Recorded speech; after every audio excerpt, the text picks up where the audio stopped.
Right. Decided I'd start a bit early. Well, doesn't really matter anyway. Just time for me to set things up and settle in, really. Okay.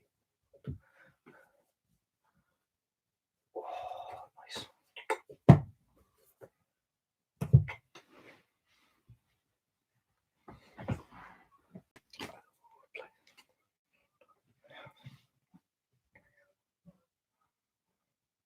Ooh, one person. Hello.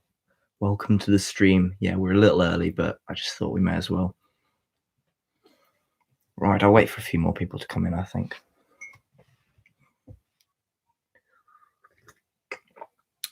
And also, I'll wait till 6 like last time. Oh yeah, I'll check the Discord just to let some friends know. Right.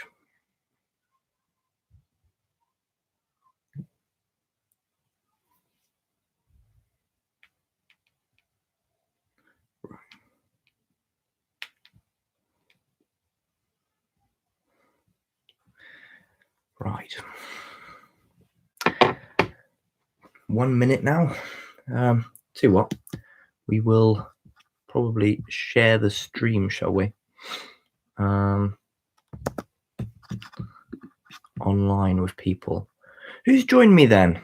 Who's my casual audience so far? One person who came very early. Do you wish to chat or are you happy just watching? I will take no answers as happy just watching. All right. Yeah.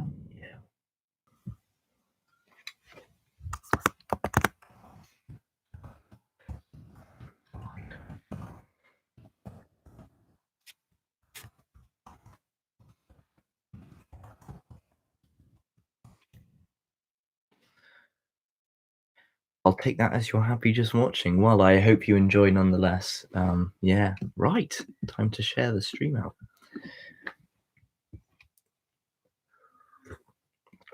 Brill. Okay.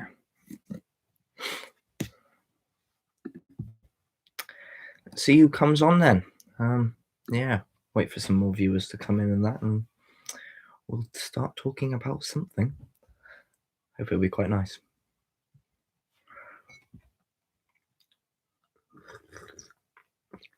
Oh, God blimey. See what? Yeah. I start looking at getting this off, actually. Oh, blimey.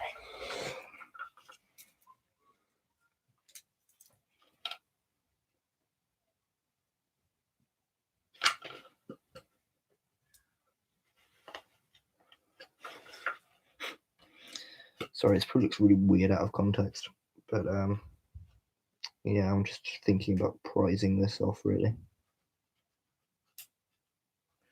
Has anyone else come on? No, not yet. Okay. It's fine. Yeah, I can't be bothered right now. Right.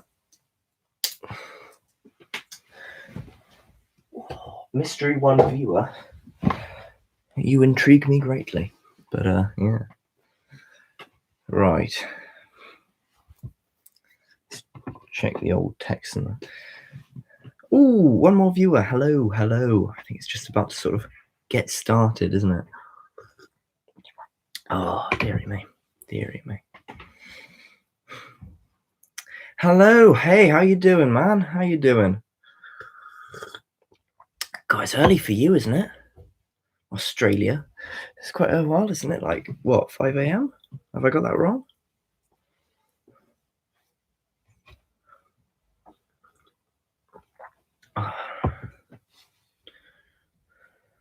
Right.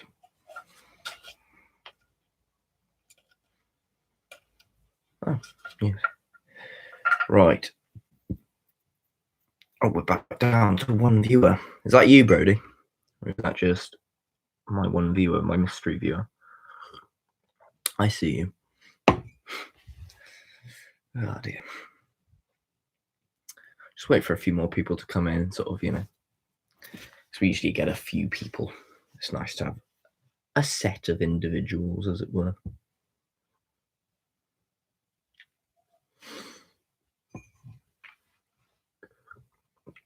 3 a.m. Ah, okay. Early then, early. Don't stay on for too long, yeah? Need to sleep. It's good for you. Deary me. Sorry, it's probably quite a bit of delay, and yeah, apologies about the camera again.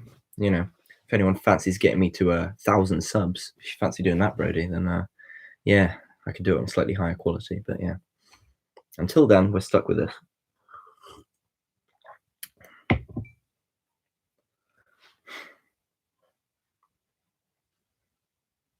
Oh dear.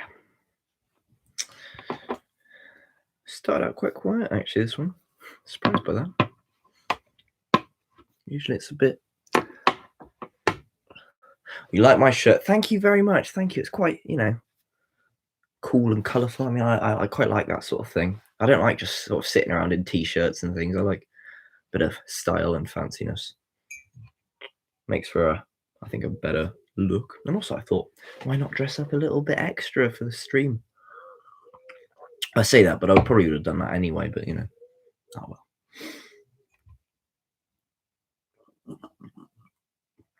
Right.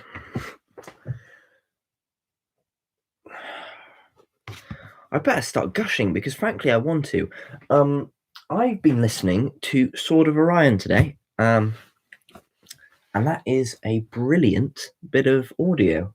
Absolutely love that.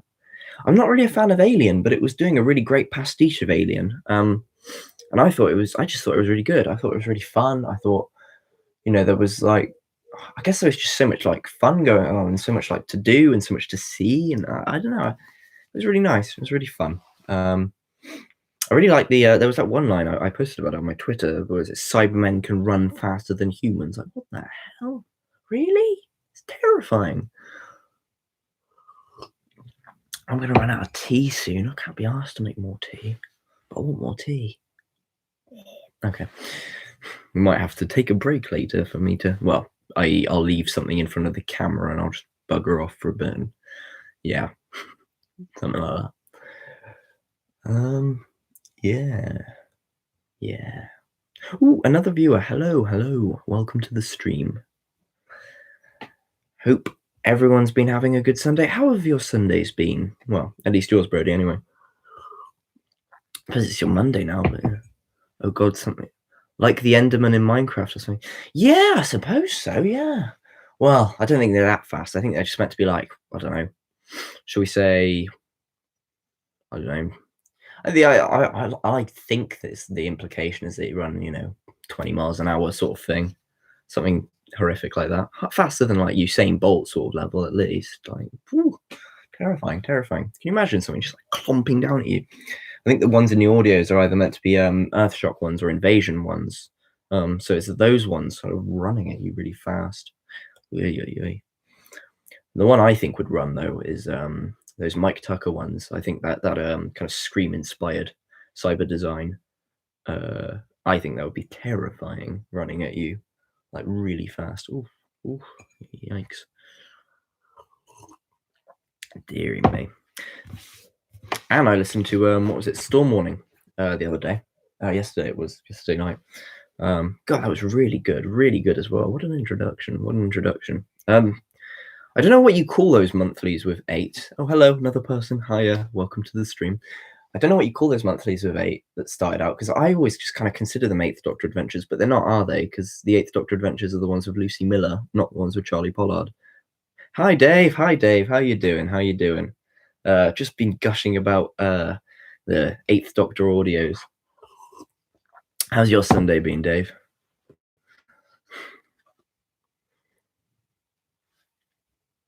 Oh, dear. Yeah. Oh, by the way, yeah, we had a massive disaster. I haven't listened to much Big Finish. Last one I listened to was Spare Parts. Yeah, I recently listened to Spare Parts. It's a really good one. They'll be doing some free Big Finish stuff soon if you have the app. Yeah. Mostly calm. Yeah. No, that's kind of been the general mood of Sundays, I think. I went out for a walk today. It was really nice. What was it? Yeah, I have some tragic news to report. His sucker fell off.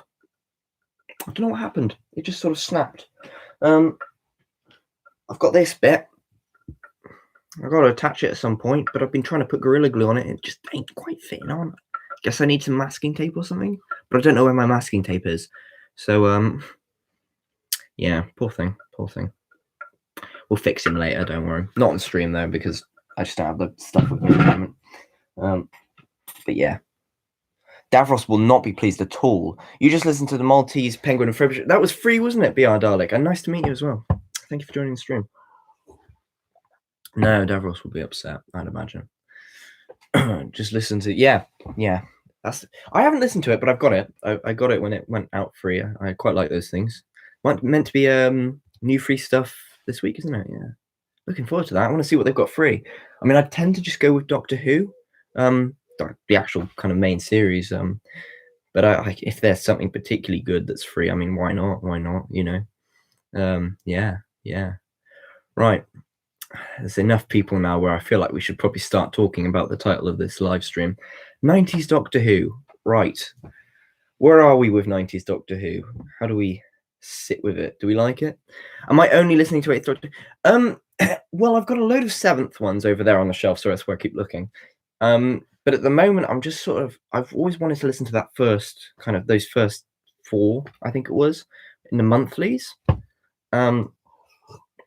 Mostly because I think that it would be, I don't know, I've always liked the idea of listening to them as if they were kind of season 27, 28 type thing. Yeah. You know what sucks? I used to be really good do a really good McCoy impression, but now I can't now. Wow, Brody, you know, you can refine it and relearn it, can't you? Apparently it's one of those few impressions that are really hard. Yeah, there's an interview with McCoy where he says that even John Coleshaw can't do it. Good for an Australian teenager, yeah. Well, you've just got to be able to roll the R's, really. You know, the unlimited rice pudding, and you know, he does these little moments, and he goes "yes" and that sort of thing. Can't do it, not Scottish. But yeah, that's a lot of fun. What was it? Yeah. So I've been listening to those ones. I'm thinking of kind of going from those initial monthlies of 8 onwards, because it's just one of those things I've always wanted to do, and now I have those first 4. It makes sense for me to get into it and, you know, explore that era sort of thing. Just thought it'd be fun. Yeah.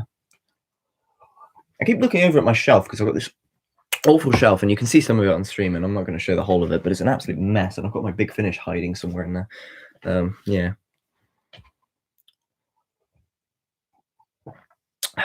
What was it I was going to say? Something about 90s Doctor Who, because that's kind of the whole thing that's meant to be this stream. Yeah, I guess I think I guess 90s Doctor Who is one of those things for me, because it's kind of the era just kind of within my time. The weirdest 90s besides Dimensions in Time, in my opinion, are the Stranger Tapes. Stranger Tapes? That's hitting on my head. Hang on, let me Google that really quickly. Stranger Tapes. Are we on about 90s in general? Oh, the BBV stuff, of course. Yeah, okay. Yeah, the Stranger is in the yeah. Sorry, it's the tapes bit that got me. I read it as part of the title. No, yeah, the Stranger, yeah. That's a weird one, but I don't know whether I consider that 90s Doctor Who as such. I just consider it kind of weird 90s stuff with a bunch of Doctor Who actors. Yeah, no, I'm into that sort of early 90s thing. Just before McGann is probably my favorite things, although I love McGann. I think there's just something kind of wistful about it, because it's kind of, you know, obviously there's an era that was going to happen that we don't quite get. But it's that unmade era that I really particularly like, and there's so much to explore there. God, the shadow's awful, isn't it? There's so much to explore within that kind of unmade season 27 context and stuff. Yeah, that wonderful scene with Colin Baker and Sophie Aldred. Well, it didn't traumatize me. No, but in all seriousness, I think there's just kind of an overarching kind of, I think there's a level of wistfulness, and it's kind of a development from late 80s Doctor Who, and I quite like that. I quite like that a lot. And I'm a big sucker for like character pieces and sort of, you know, those kind of more insular Doctor Who stories. So for me, it's like, yes, that is kind of what Doctor Who should be, especially if you get into like the expanded media, like Emperor of the Daleks, which I took out last stream as well. Yeah, I've got another one downstairs, but yeah, you get all these beautiful little like character moments, and it's just so, I don't know. There's something wonderful about this. Emperor's probably not the best one to show because it's the big high action one, isn't it? Have I listened to any of them? Yes, I've listened to all of them, and I love them to bits. Yes, Unmade season 27 is, that whole range of audios is my favorite Big Finish of all time. I love them to bits, and I think they're just, yeah, they're absolutely brilliant. I've got them over there. Yeah, Extreme Destiny of the Doctors once, really funny to say. Yeah. I liked Frobisher from the comics. He was bizarre but an amazing character. Oh God, I've just realised it's two of you. You've both got the same avatar. Okay. I liked Frobisher from the comics. He was a bizarre but amazing character. Yeah. Frobisher's interesting, isn't he? Little Maltese, little penguin. Yeah, he's doing all the what's he? Film noir type penguin. Yeah, he's voiced in the audios by the guy who plays is it Sergeant Zbrigniev in Battlefield? Yeah. Interesting thing to know. Yeah. That was it. Right. Season 27. Do we think it would have been good if it was a TV story? If it was like TV stories, do we think they would have been amazing, or do we think they could be probably more crap than everyone likes to think they are? Because of course, when you're doing it on TV, there's a few more considerations, isn't there? And of course, and the audios are adapted scripts and ideas that weren't really, not really the same as what we would have got on TV, although they are brilliant.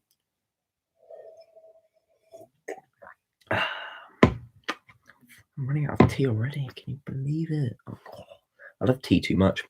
I start like sipping it, and I just love too much tea, and then I run out of tea, and it makes me sad. Honestly, if Doctor Who would have continued, they would have kept cutting its budget. Well, yeah, yeah, absolutely. I would agree. I'd agree with that. I think they would have cut the budget, but to be honest, does TV really need massive budgets all the time? That's a question for you. Depends what you're trying to do, I guess. If you're making Star Wars, of course you can't do it with £2. But if you're making small little pieces that don't kind of have this huge necessary cosmic range all the time, don't it go into console? Oh yeah, you've told me about that in Discord, haven't you? Yeah. Well, Destiny of the Doctors. Maybe I'll get that at some point. Maybe we'll stream it or something. If Cartmel had taken full control, they could have worked, but the BBC kind of lost interest. Yeah, that's the problem. There's that whole thing about putting it on BBC Two, isn't there? I think it would have just been a continual battle, wouldn't it? We would have kind of been seeing this sort of Doctor Who trying to put out good content, BBC trying to kind of cut it down, and it would kind of just gone kind of back and forth. The question is, if we'd got season 27, would we have got a 28? And if we'd got a 28, would we have got a 29 sort of thing? There's kind of that moment where it's a bit difficult. Yeah. I think there's, yeah, I would have liked to have seen them earlier. BBC 1989, Exterminate Doctor Who. Yeah, they definitely would have wanted to do that. Yeah.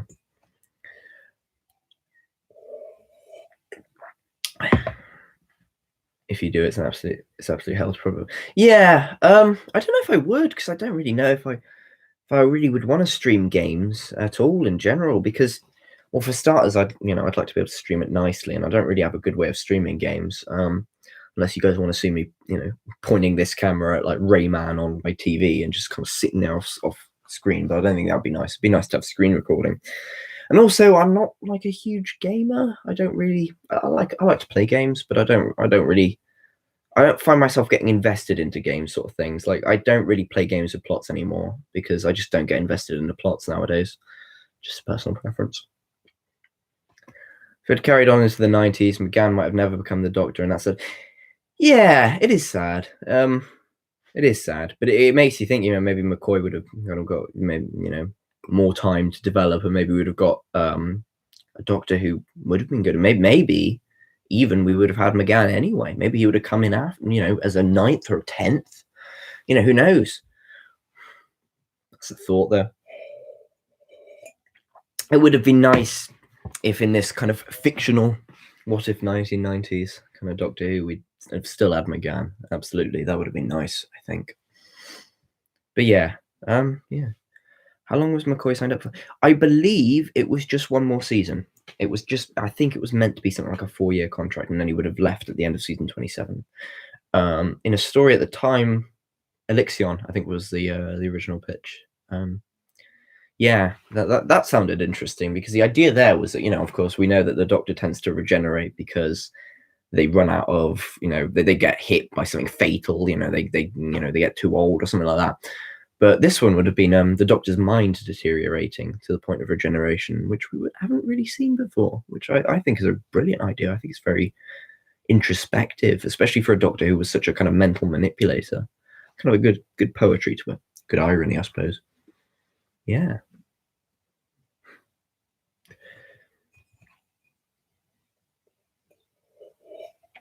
And we're out of tea. Shame. I like tea. Yeah. I don't know what else. Yeah. What if Doctor Who was an expert? Yeah, I've seen it. I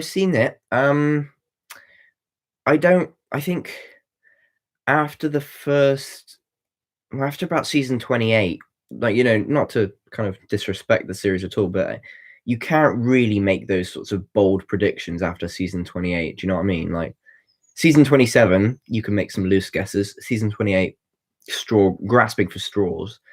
By the time you're on, like, what was he on now? Like season 40 something. Like, there's no way you're going to get anywhere closer.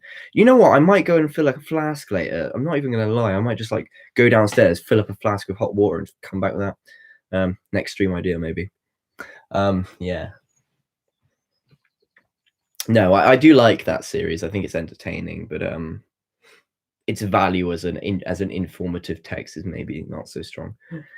I think I remember hearing about an unmade serial called Shrine. I've never heard of Shrine. I'm trying to think what it could be associated with. There's an unmade one with Silurians and people coming back from the dead, which could have been Shrine. I don't know. I wish I had some things from the Wilderness Years. I have a lot. Oh God, I have everything from the no, not everything, but I have a few things because I became a fan during the Wilderness Years because I became a Doctor Who fan when McGann was still the Doctor. So most of the stuff I had is like, VHSs and stuff because it's all passed down from my dad. Yeah. Well, speaking of books and stuff from the Wilderness Years, here's one. Here's two. Shall we bring out some more? Yeah, we've got a few piles here. It doesn't matter anyway. It was similar to Fire of Pompeii with stone-like aliens and Romans. I haven't heard of that one. I haven't seen any reference to it because, well, I have Doctor Who magazine from 1997, and that doesn't mention anything to do with something like Shrine. The only thing I can think of is, are you sure you're not thinking of that one audio with Mel and Seven in Pompeii? I had some of the Target novels. Yeah, I think I have all of them. Yeah, I think so. Yeah, I think I have the complete collection. Well, I don't have all of the newer prints, I don't think. I think I'm missing... Well, of course, I'm waiting, I guess, for Revelation and Resurrection to come out in the nice, pretty little Target books. The Unearthly Child and the Time Warrior, whatever. Yeah, they're good ones. They're good ones. Those are both good books. The one I recommend, if you can get hold of it, is Evil of the Daleks. That's a brilliant read. That's a good read. I don't have it here. I have a variation, actually, here. I've got a lot of reprints up here, but I've got original prints elsewhere. What ones do I have? I've got Doctor Who and the Daleks, the Crusaders, the Zarbi, the 10th Planet, Doctor Who and the Cybermen, the Abominable Snowman, the Web of Fear, Three Doctors, Dinosaur Invasion, Auton Invasion, Cave Monsters, Ark in Space, Genesis of the Daleks, and it goes on a bit anyway. Oh yeah, the first appearance of the Dalek. Yep, that's right. This is kind of debut, although you could argue if you read the Dalek Target novelization, Target, my ass, that there is a sort of Dalek Emperor type thing described. What's my opinion on Classic Who cropped in widescreen? Well, I think everything should be cropped to 4:3. I think that's the superior aspect ratio. So no, not Classic Who to widescreen. It works for some, I suppose, but I like the 4:3 because I think it gives this sort of limited sort of character scope, and you kind of get these kind of, everyone kind of feels closer together. And yeah, you could argue it's claustrophobic, but to me, I think it builds a bit of tension on set. Yeah, so I suppose that's those sorts of things. Sorry, I was about to whip out all the books, and I think I should anyway, because I think it'd be quite funny. Yeah, we'll start with these piles, because I've got New Adventures all here. I've kind of set it up, so I have a lot of New Adventures. That's pile 1, and let's get pile 2 out. This is what I've got currently. Core blimey. TV, yeah, 4:3, but cinema should always be. Yeah, cinema should be widescreen. I agree with that. I think cinema is a completely different medium, really, because you're telling the story in a completely different format. Usually, I mean, there aren't really many films that kind of, you know, that kind of do these kind of multi-part things, unless it's very long or something like that. Whereas TV is kind of you can serialize TV. You can't really serialize films, not really anyway. So I think there's kind of got to be this visual edge to it.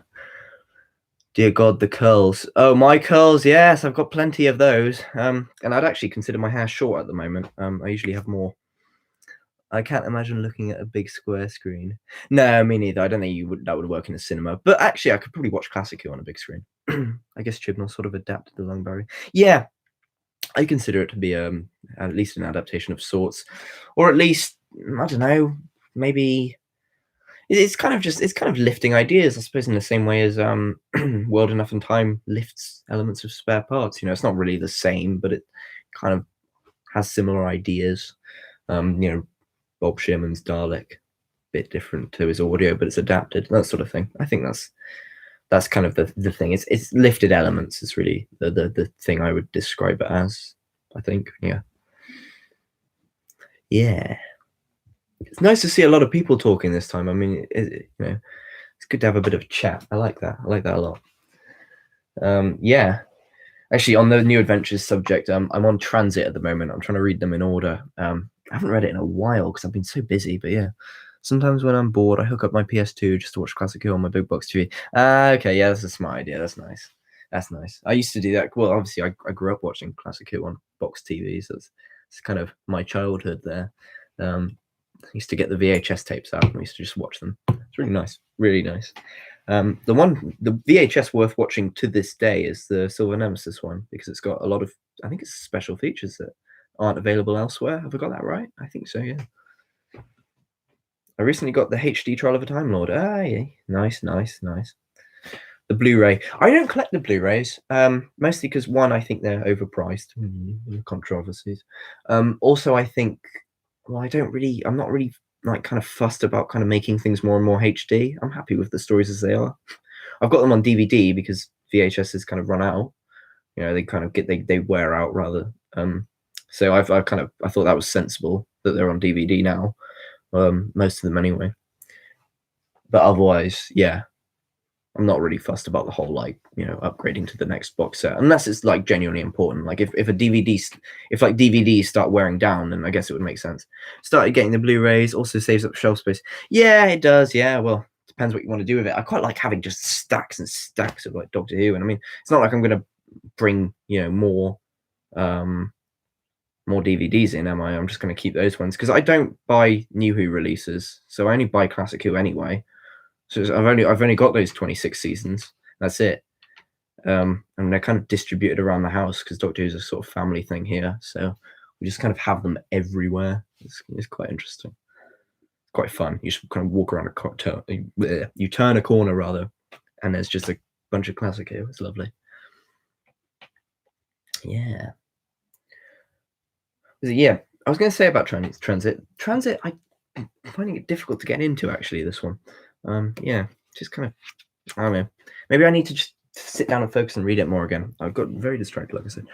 What was my first Classic Who? In terms of collected, or the first one I ever watched? Because the first one I ever watched was Invasion of the Dinosaurs. And that kind of kicked it all off for me. And Classic Who was my first Doctor Who in general. I didn't, because I was watching it before New Who, so yeah, it's always been kind of Classic Who for me. Yeah, I got the Blu-rays because DVDs are rare to find. Yeah, that makes sense. Because then regionally, yeah. Because obviously there's so many DVDs, it's difficult to track down now. I only have 99% of New Who, 5% of Classic Who. I'm thinking of getting BritBox. Yeah, BritBox might be a good idea, actually, for people who don't have access to it. And again, that's another way of actually saving shelf space. Not New Adventure, but I really want to get my hands on Mission Impractical. Is that a BBC book? Teaching me lots of cool little books here. Quite like that. Lots of different stories. Yeah.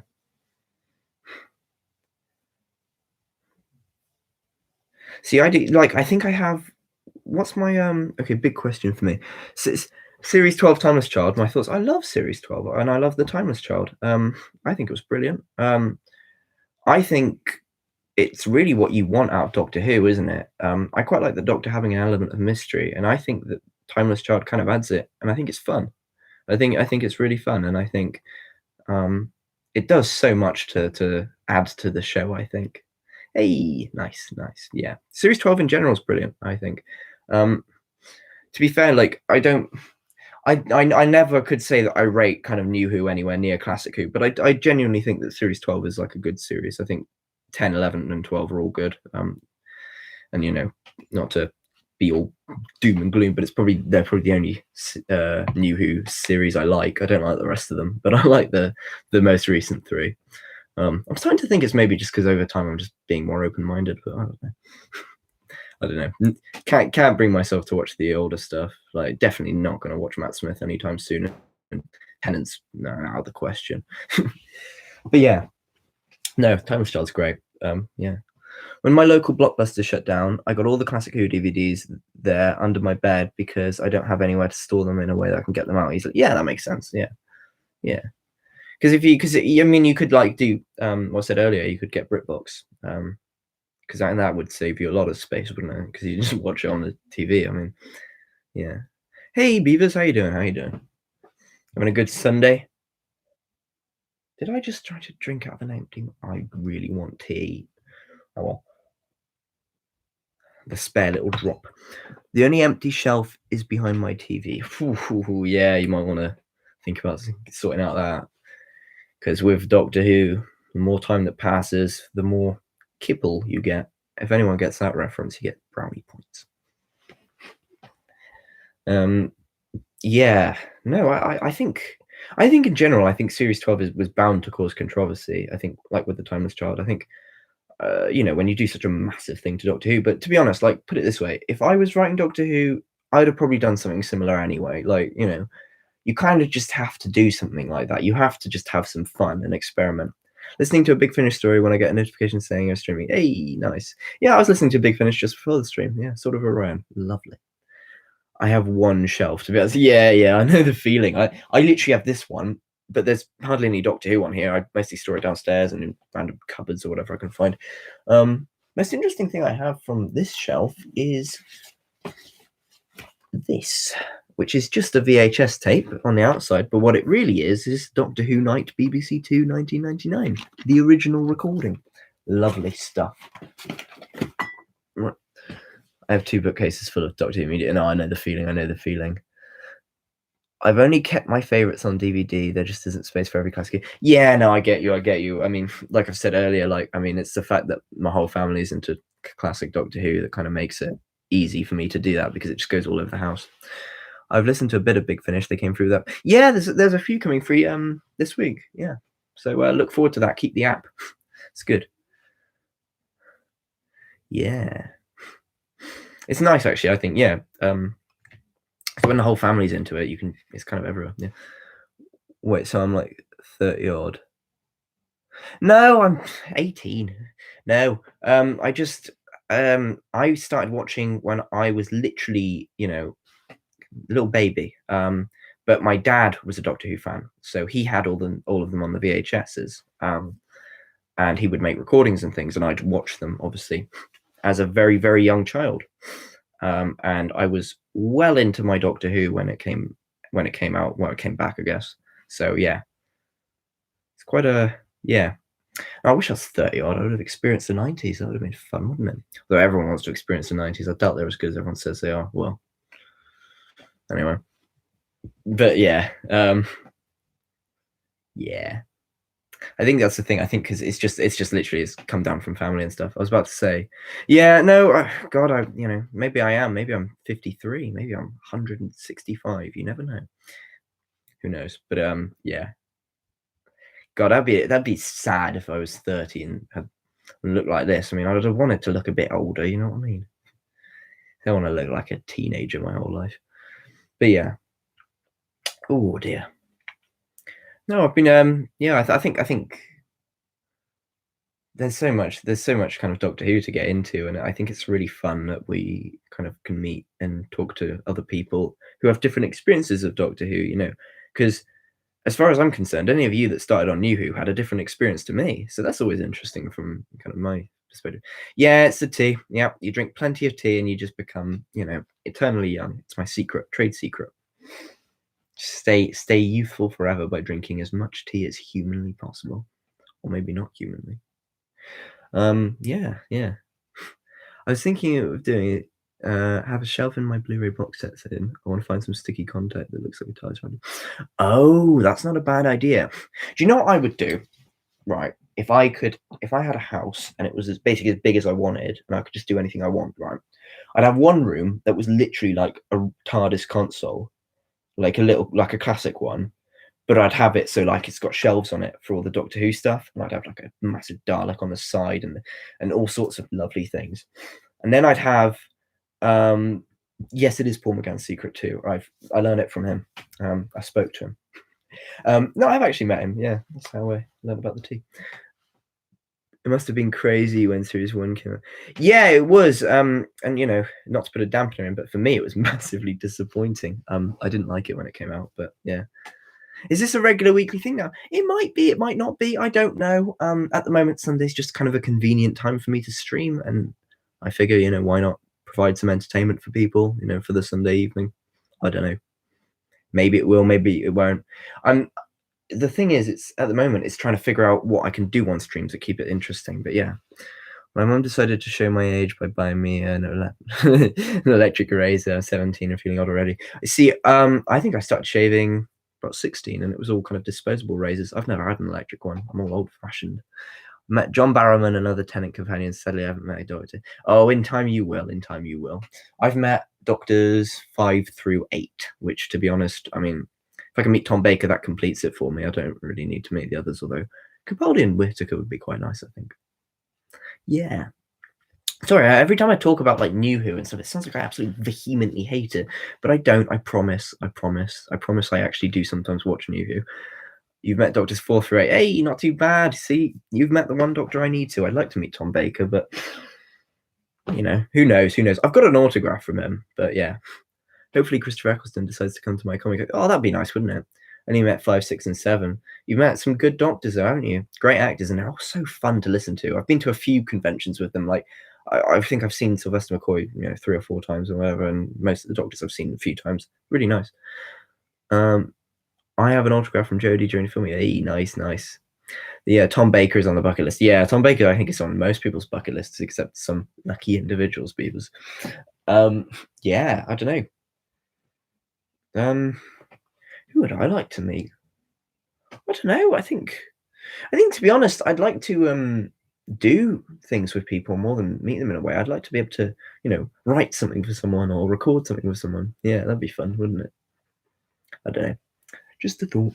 I'd write some kick-ass adventures for Jodie. I'd make some proper dark stuff. Oh, yeah, in the background, I don't know if any of you recognize this lovely thing, but it's a 70s Dalek cardboard cutout. It's rather pretty. I've left it on my desk for a while now, but I really, really love it. Show me a picture of me with a beard. Me with a beard? Did I show you that? Oh, it was with the Snapchat filter, wasn't it? Yeah, that was quite funny. Yeah. I've met the late Peter Miles too. Wish I'd met Pertwee. Yeah, God, I wish I'd met Pertwee. It was my favorite Doctor growing up. I loved Pertwee. I've looked yet to meet. Yeah, that's nice. It's nice. Yeah, it was a shame that he passed away. I mean, he was a wonderful actor, wonderful man. Yeah, I think we all wish we could have met Nicholas Courtney. I was at a Battlefield panel where they were talking about Nicholas Courtney, and you know, I think there's so much love for him. I think amongst lots of people. I'm making my own audio series for a few friends. Hey, that's really nice. I was writing a bit of Doctor Who. Yeah, there is a kind of Doctor Who book that I'm kind of write on and off, but I always get stuck on this moment where I'd either release it kind of as a free thing for fans, or whether I should save it and kind of get it as a solicited submission. You met Sylvester. Yeah, you've shown me that picture, haven't you? Yeah. Wow. I think we all change, especially at that age. Like I met McCoy when I was I might have been 15 actually when I met McCoy. Yeah, I was probably about 15. And I look quite different now. I've got I'm also got yeah, audio series you got put out. Yeah, I've seen them. I haven't had time to listen to them.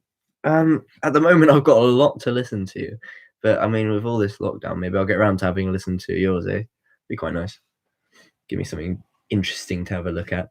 There's so many fan audios. It's so like, oh, it's so difficult because I'd love to be able to listen to everyone's fan stuff and hell, I'd like to do my own to be honest. It'd be quite fun. But I find personally with fan stuff, I like to kind of add a bit more. I'd prefer to kind of write something that's kind of bam out official high quality.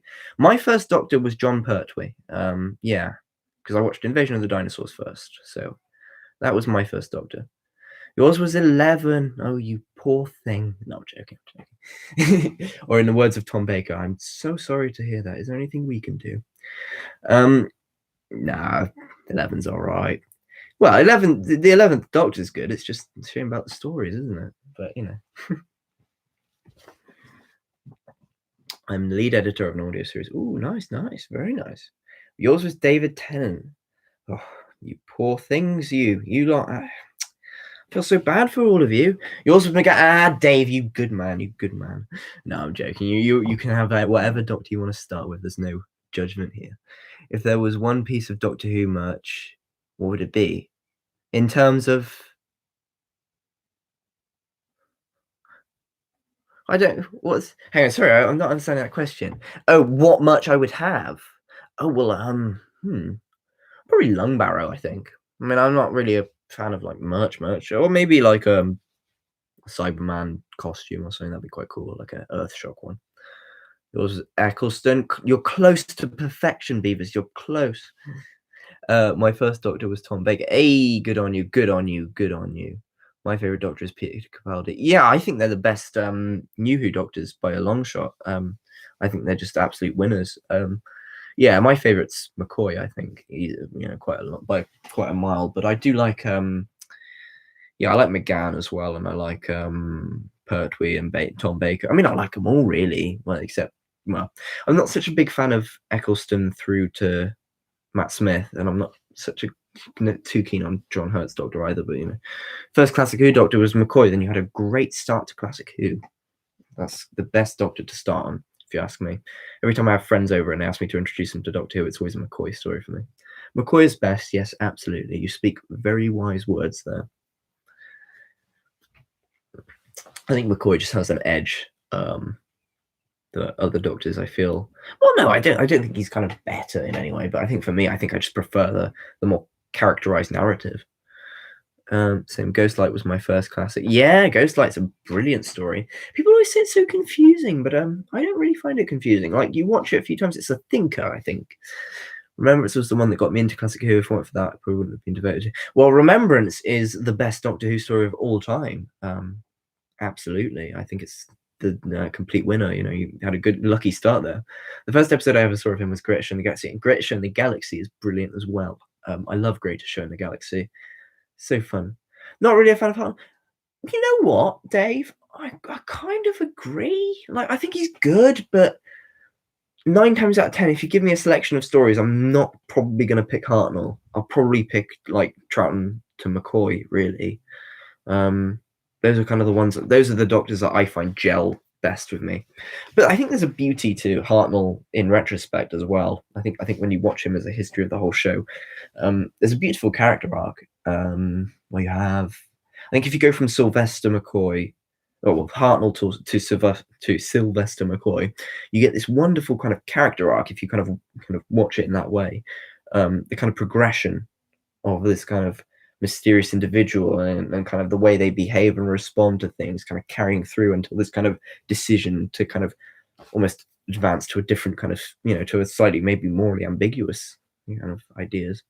I asked my parents to get me a Doctor Who DVD for my birthday, and Series 5 is what I got. Oh my god, Jesus, you poor thing. Series 5.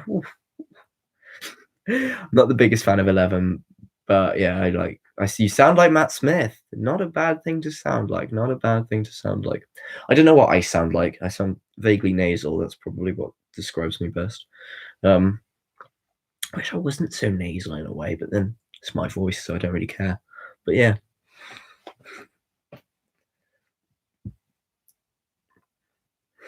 I can do a reasonable first. Yeah, I can do a fairly reasonable fourth Doctor. Don't ask me to do it, but I can do a fourth Doctor. Yeah, yeah.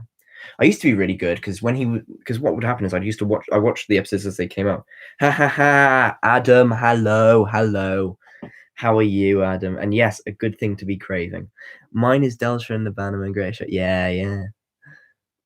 What is it about 11? I don't know. Well, it's not really 11 I don't like, although I suppose he's a bit too fairy tale kind of wizardy for me. But also, um, I suppose 11's. I think it's the stories that hamper me. I think the fact that he would be a brilliant Doctor if he was on his own, but he's not on his own, and it ruins it. Like he's so brilliant otherwise. I sound like Harry Sullivan. I've never thought of that. Yeah, maybe. Who knows? Yeah, McCoy impressions. Very rare thing to be able to do, I think. I feel like because I've probably watched way too much McCoy, I feel like my mannerisms go slightly McCoyish, but that's not an impression so much as it's there's a word for it. I did English A level. I can't remember anyway. There's a word for it when you pick up phrases and things. Yeah. Shall I like whip out some rice pudding? That'll be next stream. I'll whip out some rice pudding. I'll start eating it on stream. That might be a funny idea. I think I have some rice pudding somewhere. God knows. I'm not a fan of rice pudding actually. I don't mind it with like chocolate or something, but on its own, not really. You can do Davison and McGann. So kind of like light voices. Yeah, yeah. McGann's got this beautiful romance to the kind of even to the kind of the tone of his voice. I think there's this kind of awe and wonder. Killer David Tennant. Hello.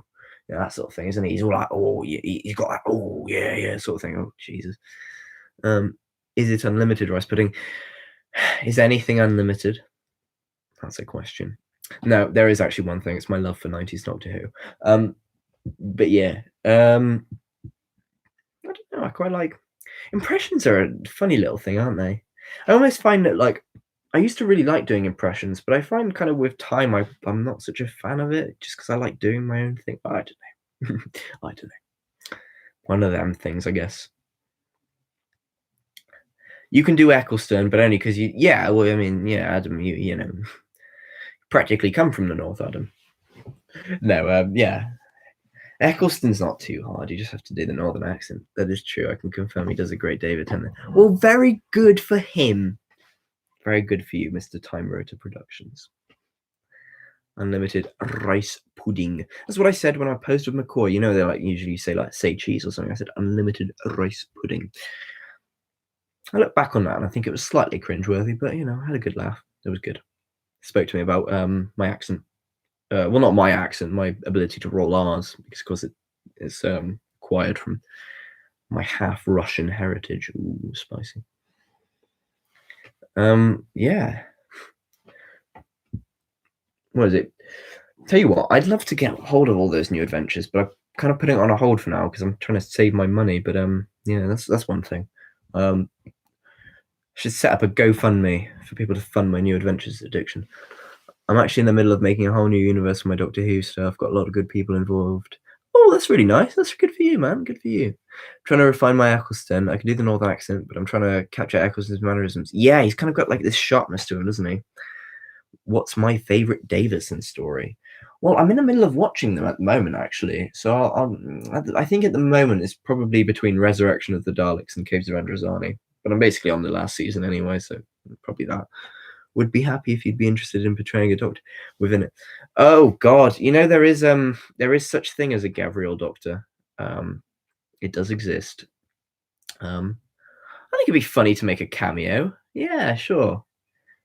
If you want, I can appear for like 2 minutes if you want. I think that'd be quite funny. But just pop in at the end of an audio or something.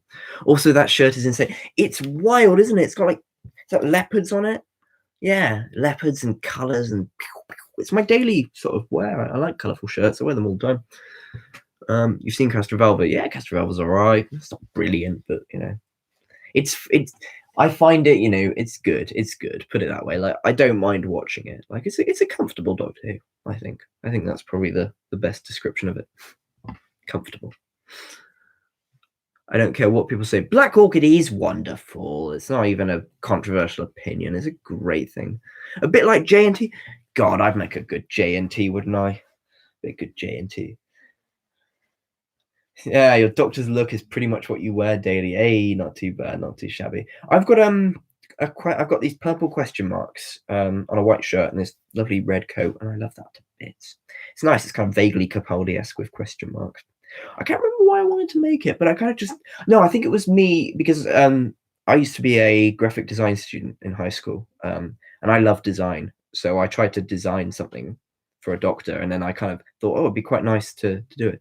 Yeah, J&T, but less gay. Maybe, or maybe I am. That's a mystery for you. No, it's not really a mystery. I'm not gay. Huh? Damn. Yeah. No, I think yeah, it was just an interesting experiment into like things. I mean, I have the shirts down. I'd make a good J&T in terms of hopefully being quite happy and loud. I have the Series 9 Capaldi coat. Yeah, Series 9 Capaldi's all right. It's a good costume. It's all right. Also, Photoshopper. I tell you what, I stand by this. I think I am bloody good at Photoshop. But I've seen yours on Twitter, actually. Yours are good. I like them. They're enjoyable. Let me get a picture. I'm going to hold my phone up, so sorry for the absolute shit quality picture. But you can find it on my Twitter, I think. Yeah, not going to lie. I rate that. I think that was a solid bit of Photoshop. All HD and stuff. I used Remini. Remini? Oh, Remini. Let's call it that. A lot of fun. I like that sort of thing. But I'm a big fan of 90s Doctor Who. Yeah. 10 out of 10. Thank you very much. Thank you. No, I've always wanted to write the whole thing. Between everyone here, I've got a 36-story synopsis document that exists on my computer, which isn't really that much of a secret, but I'm kind of keeping them as a little treasure trove, and then, well, I'd like to submit them for the BBC. I think that'd be fun. That was incredible. Thank you. I think I should upload some. Yeah, go on, upload Photoshops to Twitter. Share all your artwork. It's great. There's actually a built-in Photoshop function. Yeah, there is. But I think it's just put it through Remini and it does most of the work for you. I can't be bothered to adjust most of the sliders usually. I just like to cut it out, get it done. And then I like to do all the effects of the lighting and things. I find it really I find it interesting actually that I think the more time I've spent around Photoshop and stuff, the less I want to just put everything in a picture. I try to keep it more minimal now. And I actually find that I like doing bright pictures now. Like dark and moody is cool, but sometimes it just doesn't quite work compositionally, I've found over time. But yeah. You have okay Photoshop. No, I quite like your Photoshops actually. I think they're quite good. Keep at it, because I think the more you do with Photoshop, the better you get at it. But rule number one, well, not rule, tip of the week, don't ever try to Photoshop my hair, because it's an absolute nightmare. It's horrible. Photoshopping curly hair is, I hate it, because I don't like just kind of cutting around with like polygonal lasso, because then it looks just crap. So you have to like do all the light settings and then manually draw in some hair, and it's a pain in the ass. I'm sure anyone who uses it will relate. Yeah. Should have just stuck with short hair, but unfortunately I don't like short hair, so keeping it long. And like I said earlier, even this is short by my standards. I like to have a little bit more all around. Deary me. What's like my favorite? I'm trying to think what sort of yeah. It's like Tom Collins. Yeah, it's some. I like to think that in general, I've been cursed with vaguely resembling every single Doctor. If you squint. Do I think the Doctor should be dark? Absolutely, Dave. I think the Doctor should always be dark. No, not always. I think the Doctor should be dark a lot of the time. Yes. I think the Doctor is, he's thousands of years old at this point. He's an alien, or she's an alien, whatever you want to call them. Whoever they are, they're an alien who's thousands of years old, has a spaceship that can travel through time, and spent centuries, if not millennia, battling evil. I think that would have an effect on you. What's my Twitter handle? It's at 90s Who is God, which probably needs to be changed. I think you follow me, do you not? I don't remember. Yeah, 90s Who is God, which is an interesting little name. After my doctor, I've scheduled a dark doctor. Scheduled a dark doctor. Nice. Dark doctors are just, I don't know. There's something good about them. I think Jodie's starting to get darker, and I'm looking forward to that if they take it the full way. But I think a dark doctor lends itself to kind of more introspective and quiet storylines. I don't like this whole concept of Doctor Who should be this big flashy bangy show. I like the concept of Doctor Who being quite Oh yeah, you do. Yeah. You can find. I've done a lot of photoshops on Twitter if you're interested in that sort of thing. I used to put a lot on my Instagram, but that's a private account, so I wouldn't be sharing that around everyone. Mostly because I just post stupid shit on there. Yeah. Was it? It all started when I made the Resonance Cascade cover, stuff, zero knowledge about lighting, stuff like that. Oh, it just takes a bit of time. I think. Well, I've been doing Photoshop since I was in. Well, British people will know I'm talking about. Year 9. So I was about what? Is that? How old is year 9? Is that 14? Have I got that right? Yeah, so something like 4 years of like Photoshop. Oh, I started on the free software GIMP. For a long time, actually. I only kind of switched over to Photoshop very recently, mostly because I was doing media studies and you kind of needed professional software to do it. That's where I've moved on to Photoshop now, because it just makes sense to be kind of a bit more professional with it, I guess. And then I just end up pissing around and doing Doctor Who things, but yeah. I think you've just got to, with lighting, I think it's just a case of like testing out a few different things, messing with different tools, because there's the lighting effects tool, but I find that quite often it's not really your best pick. Sometimes it's good to just draw it in. 90s, how convenient. Yes, the Cybertech album. Hi Simon, how you doing? Cybertech album's mental. It's a lovely little journey. Yeah, we kind of massively derailed from the 90s. We've kind of just gone everywhere, but I guess Dark Doctor's a pretty 90s theme.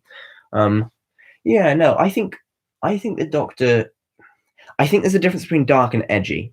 Don't think the Doctor should just be kind of like a killer or some sort of like, I've battled through millions of years sort of thing. I think the Doctor should be kind of just someone who's experienced a lot.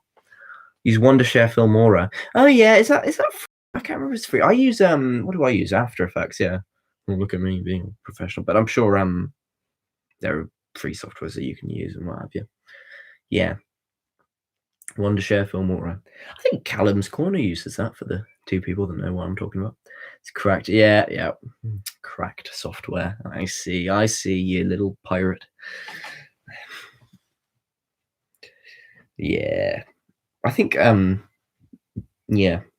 I like the concept of the Doctor being, I don't know, I like the concept of Doctor Who being a character piece, I think. Where every story isn't linked by a big plot. I think that's probably another reason why I don't like Matt Smith's Doctor Who, because I find that kind of there's this whole crack in the wall, and then it goes to this, and then it goes to that, and it's all tune in and find out what happens next. It's like, well, I don't really want to then, because then you've just made it all like complex and confusing. Whereas I think what I like is seeing a character evolve. And I think it's probably why to this day I think the kind of storyline from Ghostlight through to Survival. Yes, I've got the order right, haven't I? Ghostlight through till Survival, I think, is like, the best thing. Well, I will probably hate your series. Oh, you never know. You never know. Depends what you're doing. I mean, if it's gonna be this big kind of complicated plot arc, obviously I'm not in charge of everything. I can't make all the decisions, but I'd recommend not trying to make it too big, because and I'll keep it PG with the descriptions here, because there's a very NSFW way to describe this. I'll try and keep it, safe for work. But I think basically, you have this huge kind of build up. And I think once that huge build up occurs, everyone's expecting a huge release. And if you can't deliver that release, it will come across as disappointing. So the best thing to do is not to big up audiences. It's to pull a sneaky on them and surprise them. If you can keep them intrigued, that's good, because then you're using suspense. But I think if you're kind of baiting people, it's not going to work so well. Just my opinion. Do with that advice what you will. Thank you. I do appreciate that. Yeah, my art, I don't know. It's evolved. I like to think it's quite snazzy now. Anywho, it's nearly 4 a.m. Yes, you should be getting some sleep. If it's nearly 4 a.m. for you, you absolutely should not be awake. Go and sleep. I know it's difficult, you know, with all these like lockdowns and things, but try and get a sleep schedule. Try and wake up at, I don't know. I mean, I've been waking up at what, 10 and trying to get to bed at, you know, whatever I can. You know, at the moment it's kind of between 1 3 a.m. It's a simple set of stories of a bad wolf style of hidden overarching plot. That might work. Yeah, I can see that working. I mean, if as long as the plot doesn't kind of overtake it, I'm sure it would work. I mean, principally, I can't be the judge of it. I'd have to see how it was kind of executed in the end to see whether it would kind of all work out. But I think, of course, it's not just about that. It's about how it's acted, how it's written, whether it's kind of engaging and things like that. It's wonderful to be a part of the stream. Oh, thank you. It was wonderful to have you. I think it's really nice. I think just to have this chance for me to just sort of stream and talk and yeah, have a nice chance to interact with everyone. It's really nice. So yeah, thank you very much for joining us. Thank you very much. It's mainly hidden in the background. Oh, that'll turn out fine. That'll turn out fine, I'm sure. Well, we'll see. We'll see. Well, I say we'll see as if I'm like the king of all opinions. No, I'm not the king of all opinions. Put it this way, you know, I'm not the decider of you know what's good and what's not. And I'm sure, and I think what will come through in any sense is that you will always have a really there'll always be love in the story because there'll always be an enthusiasm for what you're doing, and I think that will always come through. That's a good thing about any fan series. You could find like you can find brilliant ones and you can find awful ones, but the thing they all have is this is that common theme of kind of unity and kind of love for the show. Good night and have a great rest of the day. Thank you very much. Thank you very much. You too. Sleep well. What was it?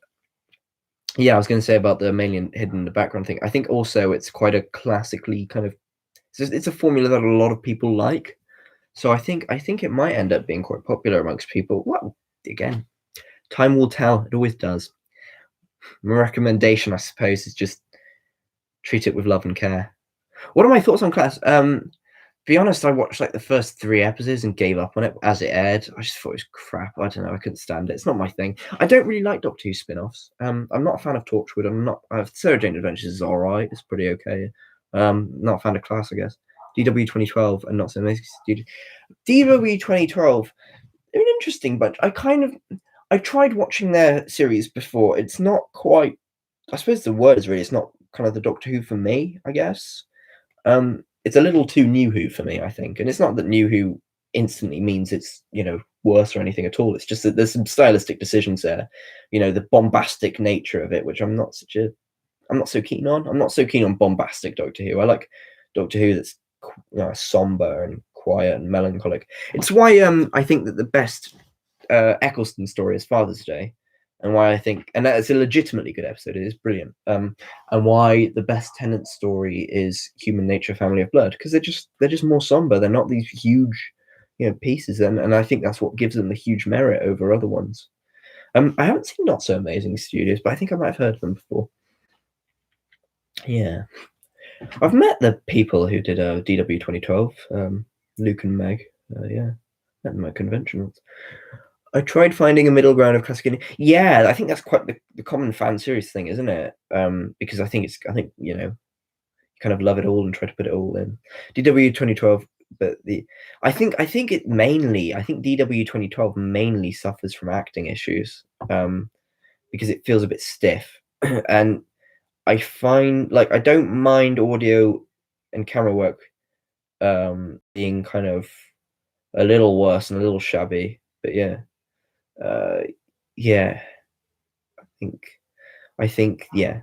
I don't think anyone mentioned Mark Ayers, no, but yeah. DW 20. Yeah, I'm trying to think about. Yeah, I think it's it's lovely, and I think it's a great effort from the fans and sort of things. If we're looking at on that level, it's brilliant, because it's lovely that people are taking part and doing those things. If we're trying to review it objectively, I suppose you could argue that it's probably you probably need a bit more a bit more stuff. What's all this hatred for Mark Ayers? I always see it, but I don't really get it. I'm just sort of, I guess I'm not really too involved in it. I just sort of I don't know. I don't mind it. He made good music on the show. He's done some good mixes. That's my view of it. But yeah, anyway, I think Mark Ayers is Mark Ayers. You have your opinions on him. So This stream's derailing into some weird sort of critical, cynical stream. I don't mean it to. I guess I'm just trying to share opinions and things. Please do share opinions if you want. And also let it be known that my opinion is not fact at all. Please don't ever take it like that. Like, honestly, say whatever you want. It's your opinion. Oh dear, you love the joke. Simon. It's this little kind of like in joke here going on the side. How is Steve? Steve has suffered a massive injury. I was talking about it earlier on stream. He has sadly lost his sucker arm. Well, it's not lost. I've got it with me, but he's in desperate need of repairs. It's really sad, but hopefully we'll sort him out. It's just complex because the glue doesn't quite fit on. I need to get some masking tape and just secure it, glue it on, and then it'll be all right. But until then, he's a little bit dead. Oh well. Steve will be better. Steve's in surgery. He'll recover soon. The sucker arm was a bit of like a weak point in general. So yeah. Also, I'm so sorry I didn't read the message earlier. RJH, you said about my art. Thank you so much. Thank you. I really appreciate that. Deary me. What is the ideal Doctor Who story for all of you? What do you think is kind of the Doctor Who story that you would kind of watch and be like, yeah, that's it. That they have done a perfect episode. It doesn't have to be, what would be the ideal episode of all time sort of thing. It wouldn't have to be your favorite, but one you'd watch and just be like, yes. The Daleks. Oh, okay, yeah. Well, okay. You wouldn't have any features otherwise, Simon. You wouldn't do like favorite things. Spyfall, definitely. Okay. Fair enough.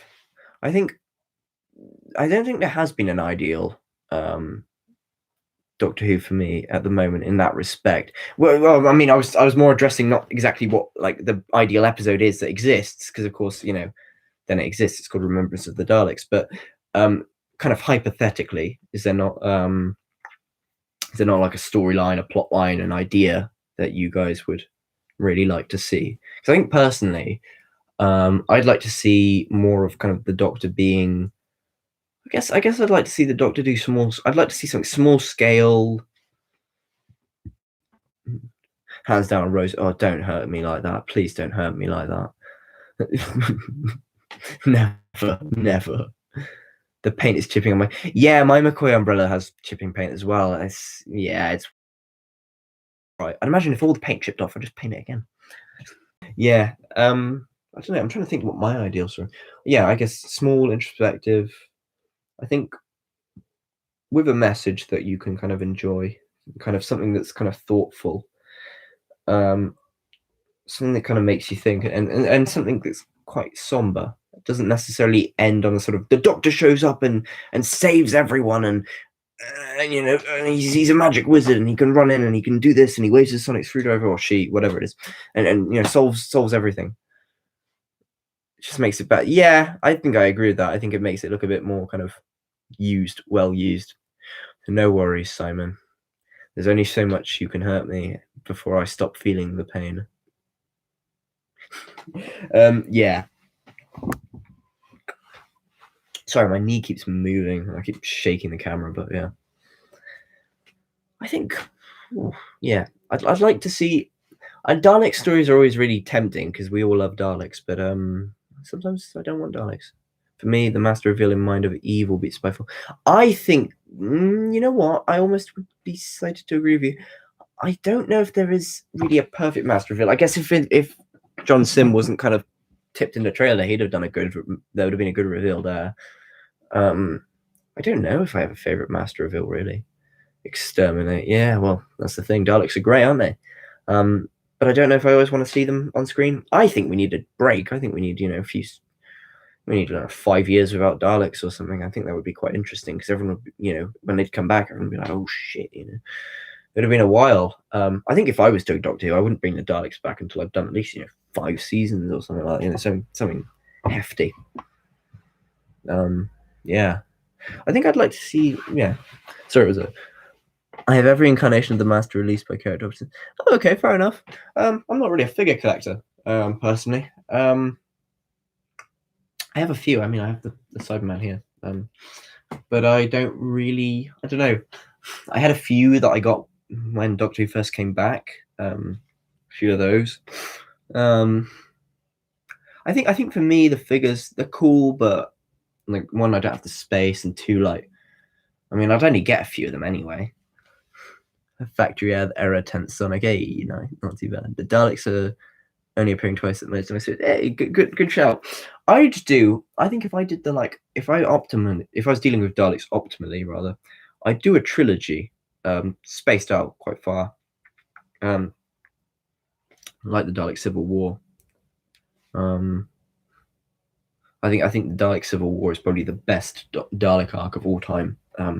I think they need to bring it back. Really, I think they should be exploring that again because it's amazing. Really, what else can I say? It's brilliant. I think having the Daleks be these kind of weird rusty things that run around, kind of screaming and shooting down armies and stuff, it's fun for a little while. But then when you get to kind of the meat and bones of it, you've got to have a bit more to it. I think there's going to be a bit more. Yeah, and I think that's what the Civil War offers, because it's the same thing fighting itself and not realizing that it's the same thing. And I think there's a certain kind of there's a good message to that. I think there's a good level of introspect. It harkens back, I think, to the original intent of the Daleks as well, because of course in the 60s they were the metaphor for the Nazis, and here they kind of really explores that idea of kind of Dalek purity, and I think that's something that I think is worth exploring, especially nowadays. Yeah. Should we have Steve the Dalek up on screen? Actually, I know he's injured, but we'll have his head there. I'll tell you what. I'll move this down so you can see him a little bit. There you go. Steve is now on stream. I've decided that Steve stays on stream. Yeah.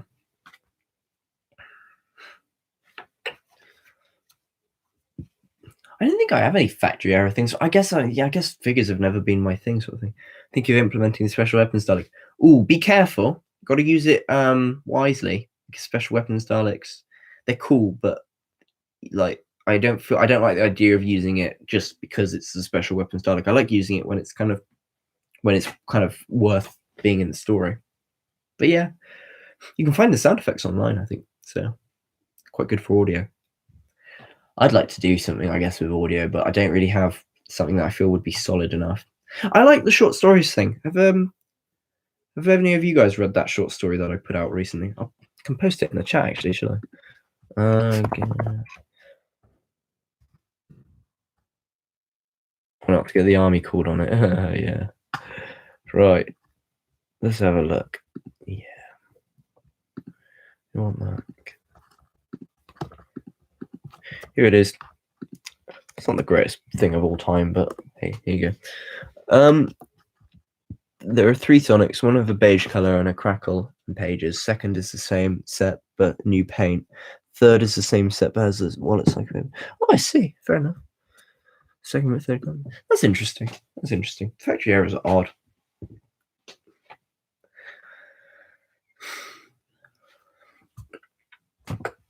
I think figures in general, I think they're quite an interesting thing because, of course, I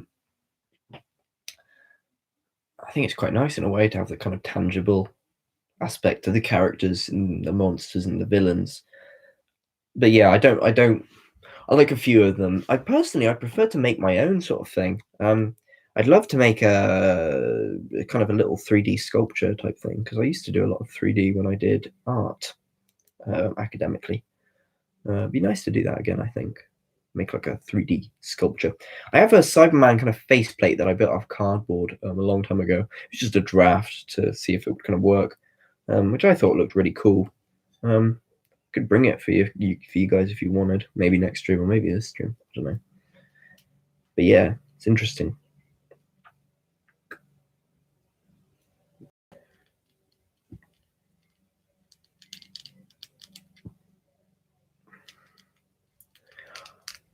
Right.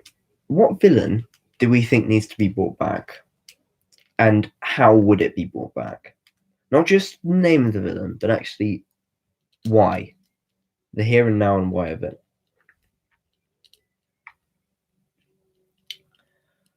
So I guess I'll start because I may as well. But I think we need Fenric, and for the simple reason that I think Whittaker needs a really, really massively deadly force to come up against that isn't a massive army and isn't the Master.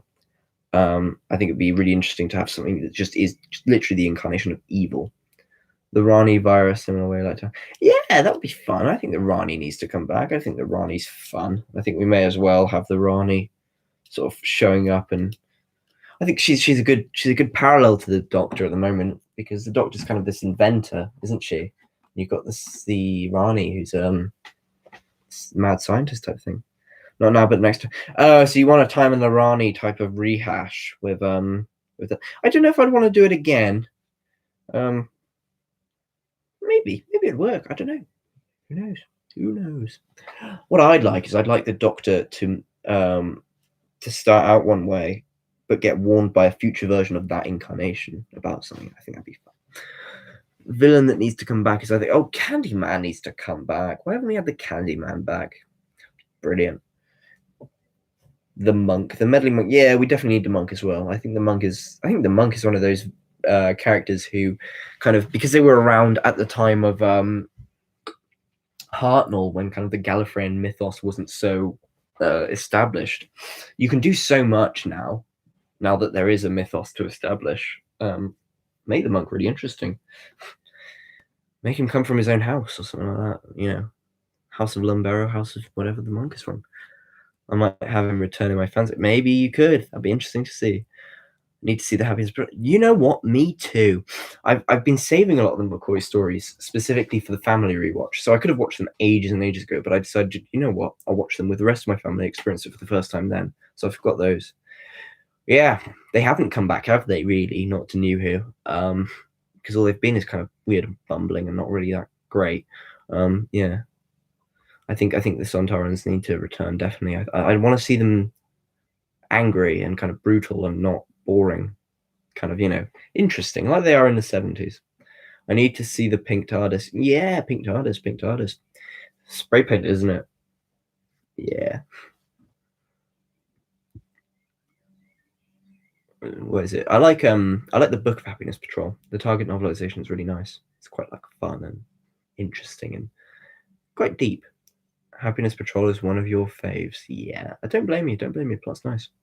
I'll have to see how it's executed on screen, but from my knowledge of it as a book, it's very good.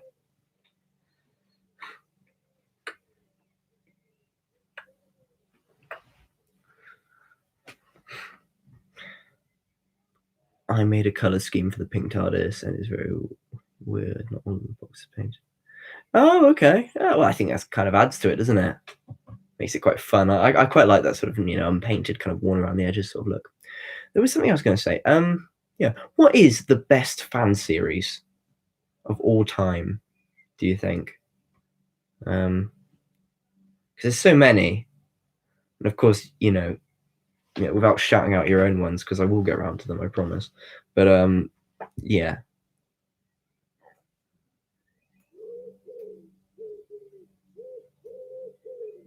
Because I don't know because I just don't know. I'm not really into fan stuff that much, because I don't tend to have a good experience, but I think I've just been running into the wrong ones, really. But I do yeah. I think I've always wanted to do kind of my own like one-off sort of thing. I think that'd be fun. Do one-off audio, like a little short trip type thing. MB and Homeland for sure. Okay, let me have a look at that. Does MB actually stand for anything?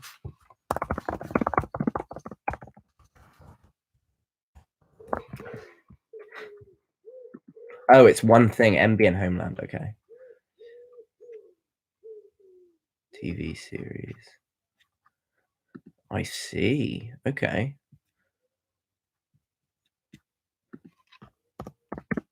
So one thing, okay. So MB and Homeland. See, that's a rather interesting little aesthetic going on there.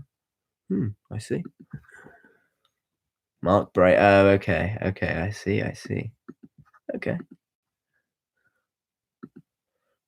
A very strange little little thing from what I've seen on Google Images. Looks very New Who to me, but yeah, it looks quite funny. Wrote Bad Script in 2015. Wanted to do an audio venture. Yeah, God, I know the feeling because I have so many like great story ideas. I legitimately think would be really good, but yeah, it's realizing them is the difficulty. Because I think I've said you don't really need much of a budget, but on the other hand, you kind of do because you kind of want it to look good. I think you also need good acting. I think that's the key thing. I think you really need to be able to act. Because if you can't act, the whole thing falls apart. Because you lose. Because it goes from being like an actual piece of kind of drama to being, okay, I got my mates over and we filmed something on my on my phone, and it's not quite like doesn't you lose the immersion basically, and you want to be immersed in the story because if you're not immersed in the story, you don't really you won't understand the plot in that way. You won't kind of have that interconnection with it. Of course, that's sort of what things that Big Finish are great about because you just get so sunk into it. There's a word for it. What's it called? Anyway, your idea of reality is kind of lost. It blends in with what you're viewing, and I think that's of course what most proper production based things are like. I think that's what makes them good. So you have to be really careful with fan series, I think. Because quite often they don't quite hit it right because they lose the immersion factor. And I think probably the reason is that people get caught up in the fact that it's Doctor Who, and they forget that they need to provide a good script. Because if you're going to use Doctor Who, don't use it to tell the same story over and over. Don't be like, and then the Dalek showed up, and then the Master showed up, and then this. You've got to kind of have that element of like, okay, let's use Doctor Who as my canvas to experiment and play around with, and let's produce stories that I actually find engaging and interesting and fun. That's what you kind of want from Doctor Who, I think. Yeah. All right, I think we'll do shall we say 10 more minutes, and then I'll probably end the stream. But yes, yeah, I think, yeah, I certainly think there's that difficulty, and I think that's probably the barrier for me and fan stuff. It's just that it needs to kind of be that production where people are like, I don't need to bring the Daleks in all the time. I don't need to refer to other lore all the time. And I understand the desire to refer to lore, and there's definitely a lot to explore with that. But yeah, you have to be careful. Put it that way. I'm going to go ahead and leave. See ya. Have a good rest of your day. Hope you enjoyed the stream. It's lovely to have you.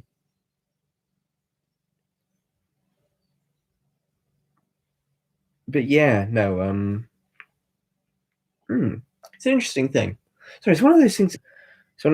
Yeah, I'd like to see a really good one. I'd like to see someone get it, bang on. But I'll let you know what I think. I'll have a look at that fan series.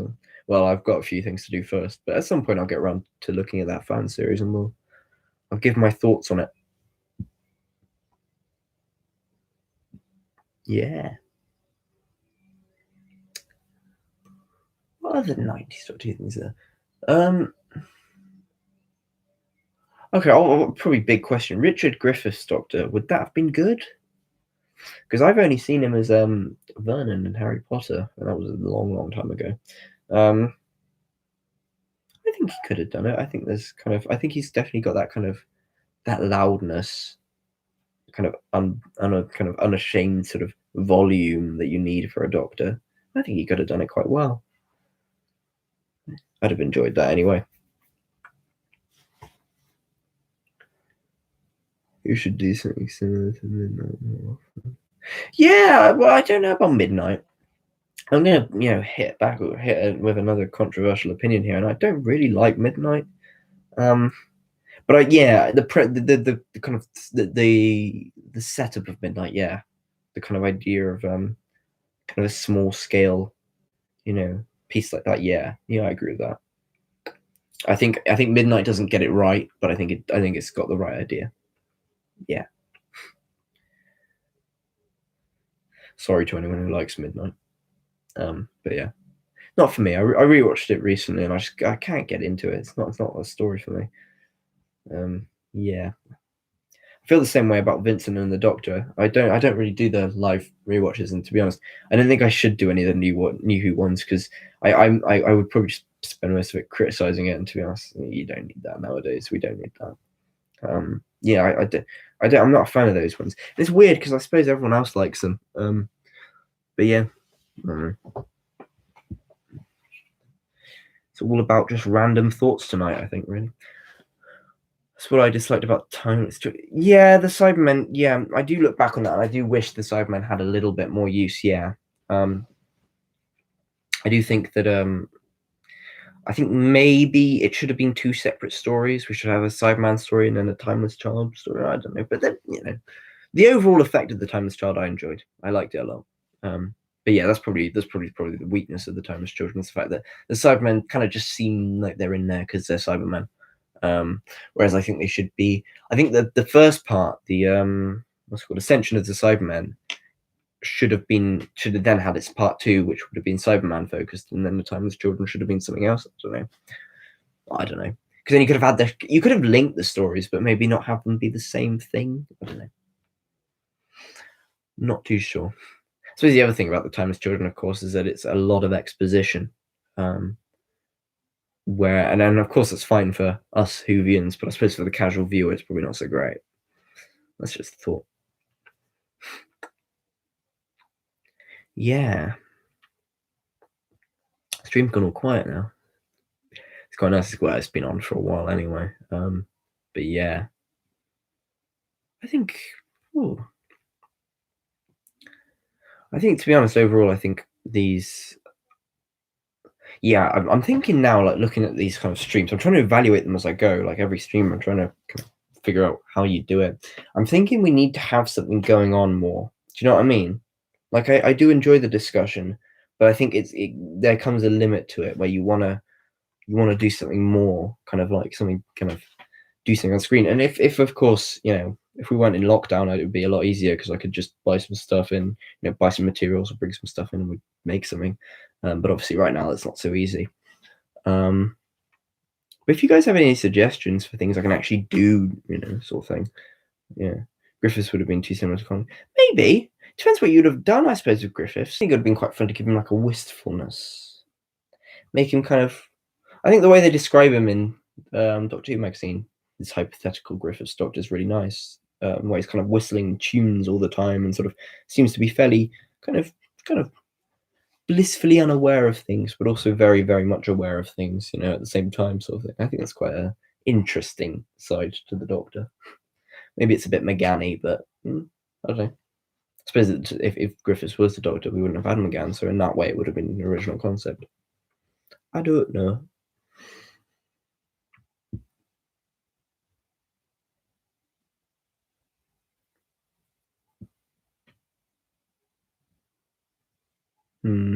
Yeah. I'm trying to think. You know what I'd like to do on stream at some point? I'd like to sculpt a little Cyberman, but I don't have any clay or anything to do that with. But if I did have clay, I'd sculpt a Cyberman. I think that'd be fun.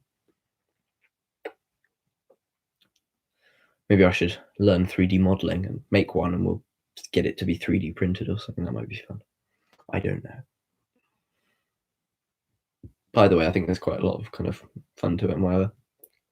Right. I think it's about time to end the stream. Yeah. I think we've kind of exhausted the topics for tonight, haven't we? It's absolutely lovely to speak to you all. Thank you very much for making it such a lovely little evening, and I hope you all have a good rest of your night. Bye-bye. See ya. Let's have a go now. Bye-bye.